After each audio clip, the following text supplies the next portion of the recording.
The Bowery Butcher, a forgotten killer of 1890s New York.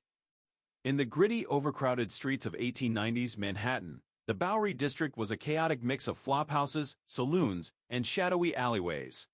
It was in this rough corner of New York City that rumors of a gruesome killer began to spread, an unidentified murderer who would later be referred to by the press as the Bowery Butcher. Over several years, a number of dismembered human remains were discovered in trunks, ash barrels, or wrapped in burlap, often left in public spaces like alleys or by the East River. The victims, usually destitute men or women living on society's margins, were hard to identify, which complicated police efforts. The precision of the dismemberments led some investigators to speculate the killer had anatomical knowledge, perhaps a butcher or a former medical student. Despite public outcry and sensational newspaper headlines, authorities never made a solid arrest.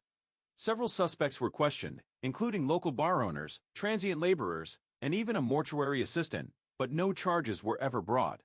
The newspapers played up the horror, stoking fear with each new discovery, while officials downplayed the idea of a serial killer, often dismissing the bodies as isolated incidents. Yet those familiar with the area and the patterns of the killings believed otherwise. The similarity in how the remains were disposed of suggested a methodical and repeating hand at work. Each time the remains surfaced, the press returned to the nickname Bowery Butcher, and speculation mounted about how someone could be killing so brazenly in such a busy city. Eventually, the trail went cold. As the 20th century approached, the murder stopped, or perhaps just went unnoticed amid the city's rapid growth and changing neighborhoods.